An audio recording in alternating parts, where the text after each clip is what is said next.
मित्रों, जैसा कि हम सब जानते हैं कि जहाँ दूसरे धर्मों में मृत्यु के बाद लाश को दफनाया जाता है, वहीं हमारे हिंदू धर्म में जलाने की प्रथा है। लेकिन दोस्तों, क्या आप जानते हैं कि हिंदू धर्म में नवजात शिशुओं को मृत्यु के बाद जलाने के बदले उन्हें दफनाया जाता है? अगर नहीं तो हमारे साथ आज के इस वीडियो के अंत तक बने रहें, क्योंकि आज के इस वीडियो में हम आपको यही बताने जा रहे हैं जिसके बारे में गरुड़ पुराण में मिलता है। स्वागत है दोस्तों आपका एक बार फिर से YouTube के चैनल फैक्टोलॉजी पर। मित्रों, नवजात शिशु या फिर सन्यासियों को जलाने के बदले दफनाया क्यों जाता है? इससे पहले हम आपको यह बता दें कि कितने उम्र के बालक व बालिकाओं को हिंदू धर्म में मृत्यु के बाद दफनाने का नियम है। गरुड़ पुराण में वर्णित कथाओं के अनुसार पक्षीराज गरुड़ के पूछने पर भगवान विष्णु से कहते हैं, हे गरुड़, अगर किसी स्त्री का गर्भपात हो जाए या फिर यदि जन्म के बाद 2 वर्ष तक की उम्र के किसी बालक या बालिका की मृत्यु हो जाए,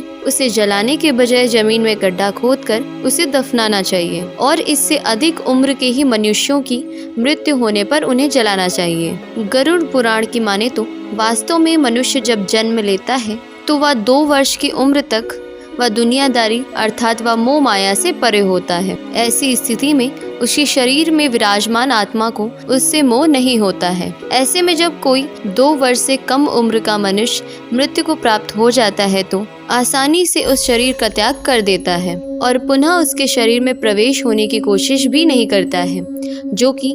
जैसे जैसे मनुष्य बड़ा होता जाता है और मोह माया में बनता जाता है, वैसे वैसे शरीर में मौजूद आत्मा को शरीर से मोह होने लगता है और मृत्यु के बाद वह शरीर में तब तक दोबारा प्रवेश करने की कोशिश करती है जब तक मृतक के शरीर को जला न दिया जाए।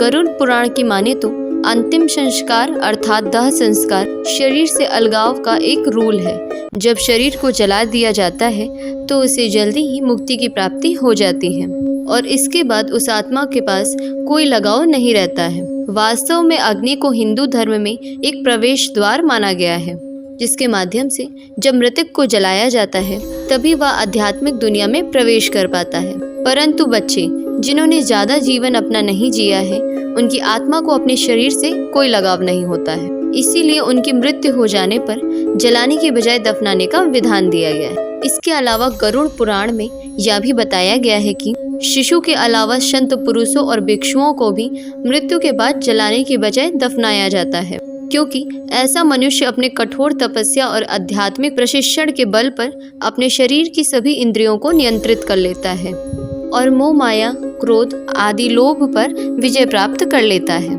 ऐसे में उस शरीर में उपस्थित आत्मा को उस शरीर से कोई लगाव नहीं रह जाता है और ऐसे मनुष्यों की जब मृत्यु होती है तो वह किसी भी बाधा के बैकुंठ धाम चले जाते हैं और हरि के चरण में सदा के लिए स्थान पा लेते हैं। इसके अलावा भगवान विष्णु ने गरुड़ पुराण में बताया है कि जब किसी शिशु की मृत्यु हो जाए तब उसकी आत्मा की शांति के लिए क्या करना चाहिए। भगवान विष्णु के अनुसार जब किसी शिशु की मृत्यु हो जाती है तब उसके माता पिता को चाहिए कि उसके नियमित दूध को वह दान करें या फिर जितने माह की उस शिशु की उम्र रही हो इतने बच्चों को अपने हाथों से दूध पिला लें, क्योंकि बच्चों की मृत्यु के बाद उनका श्राद्ध नहीं किया जाता।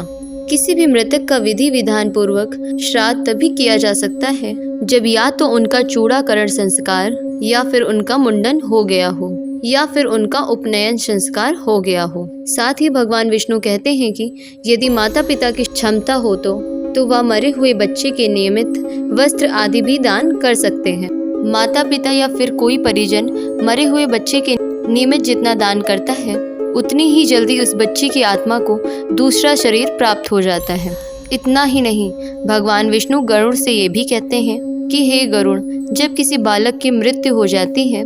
और उसे जमीन में गड्ढा खोदकर गाड़ दिया जाता है तब उसके परिवार वालों को चाहिए कि जमीन के उस हिस्से को गोबर से लीप कर उसे गंगा जल से पवित्र कर दें। तत्पश्चात उसके ऊपर तुलसी का एक पौधा लगा दें कि ऐसा माना जाता है जहाँ तुलसी का पौधा होता है वहाँ मैं स्वयं निवास करता हूँ और ऐसे में मृत आत्मा को जल्दी ही मुक्ति मिल जाती है। तो मित्रों, अब तो आप समझ ही गए होंगे कि हिंदू धर्म में 2 वर्षों से कम उम्र के बच्चों को और साधु सन्यासियों को जलाया क्यों नहीं जाता है। अगर समझ में आ गया हो तो इसे स्वयं तक सीमित ना रखें, बल्कि अपने दोस्तों और परिवार वालों के साथ भी साझा करें। और अगर आपके पास भी गरुड़ पुराण से जुड़ी ऐसी कोई रोचक कथा है तो नीचे हमें कमेंट करके हमारे साथ शेयर अवश्य करें। अगर आपको यह वीडियो अच्छा लगा हो तो चैनल को सब्सक्राइब ज़रूर करिएगा। धन्यवाद दोस्तों, आपका दिन मंगलमय हो।